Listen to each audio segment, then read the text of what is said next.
My name is Hawa Kimbugwe. I am a poet. I am a nutritionist, stroke dietitian by profession, but I am a poet by passion. And I'm here wearing the hat of. I grew up loving hip hop and rap. So that was in primary school, but I wasn't serious with it. So in high school, we had there was a literature teacher who created a club. It was called the Poetry Club. So in this poetry club, we used to write poetry, and then we would meet up and discuss poetry and critique poetry. So I was about 16, 17 years of age. So from there, I used to write and recite poetry. We used to have poetry nights. So in school, we used to have what we used to call the core. So the core is where we would meet up just to discuss poetry. So everyone would come with a poem, and they would not write their names on the paper, on the sheet where they've written their piece. So we would read the poem. One person would read the poem and to everyone, and the rest of us would discuss what we think about the poem, whether we like the metaphor, whether there is imagery, whether it's lacking, how we would critique it as well. But positive criticism of you would go back to actually work on it and better your writing. So we did that, and then we also used to have poetry nights. Now poetry nights were kind of unique. It would be like once in a month where we just meet up, and then they would invite guests to actually, watch us. And then some school, it wasn't a mandate, so the people that were interested in poetry nights would come. The way you see entertainment in school, so they would come and we would recite poetry. Okay, not some would be guests, others would be reciters. So from then, that was in high school. Then when I went into university, I continued with poetry. I was working with, I used to volunteer with Chitara Nation. Then eventually I started working with Chitara Nation. And it's a poetry organization that is based in Uganda, and we do poetry. We just write, recite, perform. I'm not, I haven't written political poetry. I've written poetry that talks about leadership and injustice and unfairness, linking it to political systems. Yeah. I could share with you some of those poems, but I haven't like set out to actually do political poetry. Like I think every profession or passion, there is underlying challenges. One of the challenges with writing is it's commonly known as the writer's block. I call it a brain jam. Like the brain can jam. Like you just try. You have to write about something. You want to write about something, but the brain is kind of in that state where it's not writing, it's not thinking. Sometimes it can happen when you actually have to deliver something. Like maybe they've contracted you to write a poem for an event, yeah, and maybe this event is like a debate. There is a debate tournament going on. It's a week debate tournament, and they want you to give the keynote poem or your poem, that the grand opening, yeah. So you are thinking, thinking, thinking, and then there is that like you don't get what you should be, like, what you're supposed to be talking about, but then since, okay, like if you're passionate about it, you want it to come from within. So that intrinsic thing to touch to attach to the poem sometimes can just get lost. So that's a challenge. I'll search for inspiration. I'll look at a tree and make that tree what I'm writing about. Like if I'm writing about love and I have to write about love, that tree can become love in that moment in my mind.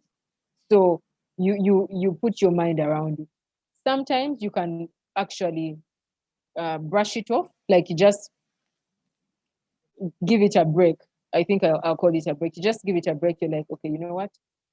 You shut down your computer, or you just close your book, your poetry scribble book, and be like, I'll come back to this later. So you give it like 3-4 hours or 6 hours off. You make your mind will naturally delve into something else, and then somehow, before you know it, as you're very distracted doing other things, your mind can think of something.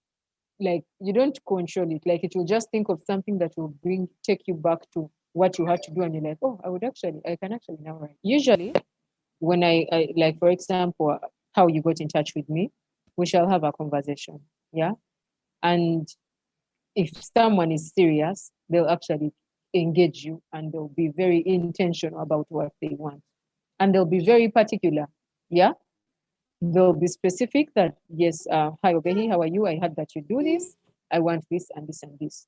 So you have different conversations with different people depending on what the theme is, and the dynamics change.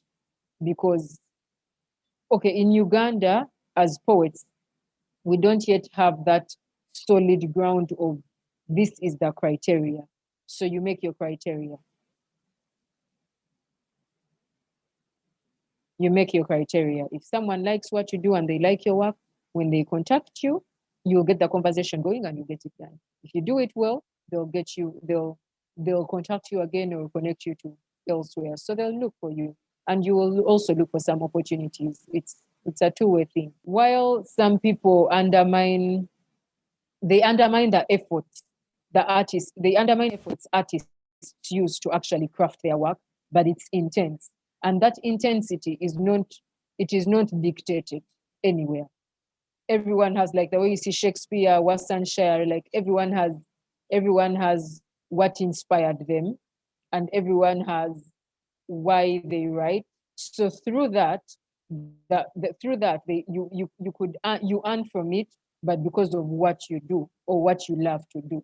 I want to go to an event where I understand the cause, I relate to what they are doing. Okay, I may not like have experienced what they are talking about, but I understand the cause, yeah. And whatever I'm going to perform should actually be in line with gracing the occasion and not just doing it because I'm an artist. So I'll ask what the event is about. They'll send you an email, you will get the conversation going. Yeah. So you write, I usually write like, I can write like maybe 3 pieces or 4 and send to them to maybe choose one, or depending on how many poems I have to perform. If they want one piece, they have they do one piece. And if they want like 2 or 3, I do that 2 or 3 and then perform. So I can do it online now that we're in the COVID-19 pandemic. We are, facing its consequences. So if an event is online, I will recite the poem online, or I'll I'll have to talk to them and see how we actually have a pre-recording of sorts, maybe a video or a sound with illustrations or something. We'll discuss. It varies really. It really varies depending on how much they are willing to work with or how many resources they have. Yeah. So we can pre-record it or we can have it like recited there and then that's how it goes. One of the political poems I wrote many uh, in this election period. I'm going to read this one particularly. They know you will cower at the sight of the gun. They know you will cower at the tear gas guns. Each time they use those to show you their might, you flee. You show them your fright. You acknowledge you're not yet ready to fight. You show them that the light you want ends in your mind. So they know you will cower at the sight of the guns. They know you will cower at the tear gas cans. Bind yourselves up and act. Bind your act with your mind. Leave no one behind. Undivided, we stand. Disunited, we fall. If you don't, they will instill fear to reign. You will fail to make it rain because they know you will cower at the sight of the guns. They know you will cower at the tear gas can.